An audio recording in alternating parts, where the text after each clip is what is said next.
Dans ce texte, l'auteur remet en question la propension qu'ont les hommes à critiquer les autres sans prendre conscience de leur propre intelligence créative. Il affirme que critiquer quelqu'un révèle en réalité les défauts de celui qui critique, qui projette inconsciemment ses propres lacunes sur autrui. Il souligne l'importance de ne pas se laisser influencer par les critiques en restant neutre et centré. Il distingue la critique de l'observation objective et psychologique d'une personne.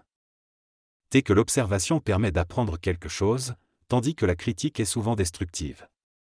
Il explique que la critique repose sur deux mécanismes fondamentaux, elle est négative et prétend être constructive, tout en créant un froid subtil entre le critiqueur et l'auditeur. L'auteur souligne les conséquences néfastes de la critique sur les relations, pouvant miner de belles amitiés et engendrer un malaise chez l'auditeur. Il suggère que critiquer est une perte d'énergie mentale et que l'homme conscient doit apprendre à mettre en évidence les comportements sans alourdir sa conscience ou celle des autres. Il met en garde contre la tendance à voir en parlant, soulignant la nécessité de parler justement et intelligemment pour préserver les relations humaines. En conclusion, l'auteur invite à privilégier l'observation objective et intelligente plutôt que la critique subjective, afin d'éveiller à la connaissance de soi et des autres. Pour observer le comportement chez autrui de manière objective, il est essentiel de ne pas être subjectivement impliqué avec soi-même. Corriger les autres est une erreur de l'ego, une prétention qui montre un manque de sensibilité et de maturité. La correction doit venir de l'esprit, pas de l'ego. La critique n'est jamais bonne, car elle émane de l'ego et crée une tension vibratoire négative. Il est important de faire une observation objective et créative de l'intelligence à travers la personnalité, pour aider les autres à évoluer. La pénétration de la conscience créative peut accentuer les failles et les faiblesses au début, mais plus tard, elle aide à établir un équilibre intérieur. Critiquer devient interminable lorsqu'on se conscientise, car on voit de plus en plus, mais on ne reconnaît pas toujours notre propre imperfecti. La critique est impuissante à provoquer des changements bénéfiques car elle force une opinion sur un comportement qui doit être vécu comme une expérience. Ceux qui critiquent doivent reconnaître leur propre imperfection et comprendre que critiquer provoque souvent une critique en retour. Lorsque l'homme est véritablement intelligent, il ne critique pas car il sait que chaque individu est en évolution. La critique protège l'ego des failles personnelles et empêche de se regarder soi-même. Les personnes qui critiquent n'ont pas encore réalisé leur propre identité et utilisent la critique pour se donner une impression de personnalité créative. L'observateur objectif parle pour apprendre et permet à l'autre de se découvrir sans lui causer de souffrance inutile.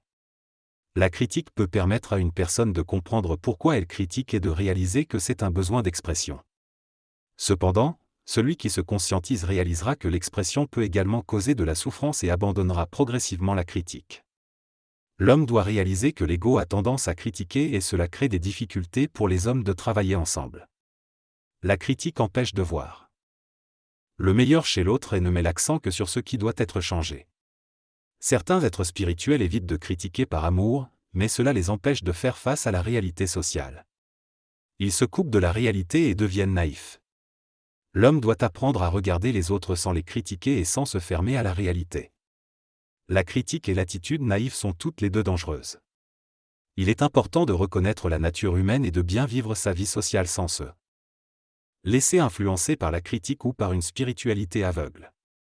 La critique des autres est un phénomène psychologique qui nuit à notre propre conscience objective. Il est préférable d'observer objectivement les comportements des autres plutôt que de les critiquer. La critique est une habitude qui nous empêche de nous libérer et de nous conscientiser. L'ego utilise la critique pour se soulager du poids qu'il perçoit chez les autres. Cependant, lorsque nous atteignons une conscience vibratoire, nous n'avons plus besoin de critiquer car nous comprenons que cela fait partie intégrante de l'étude psychologique de l'homme. Critiquer nécessite d'être suffisamment détaché de notre propre esprit pour ne pas percevoir l'illusion de notre propre réflexion. Il est temps de sortir de nos habitudes et de fonctionner différemment, en laissant de côté la critique. L'auteur explique dans ce texte que tant que nous ne réalisons pas le jeu de la personnalité et que nous sommes prisonniers de notre ego, nous sommes plus influencés par notre aspect astral que par notre aspect mental. Cette astralité nous pousse à critiquer les autres, car cela crée une réflexion qui nous permet de nous juger nous-mêmes en utilisant la personne critiquée comme mesure. Cependant, une fois que nous prenons conscience de notre évolution et que nous comprenons que tous les êtres sont en évolution, nous perdons l'habitude de critiquer car nous ne créons plus autant de réflexion pour protéger notre image. R explique que la critique subjective nous maintient dans un état mental inférieur et énergétiquement astral. En perdant cette faculté critique, nous pouvons observer objectivement notre intelligence et comprendre la nature humaine.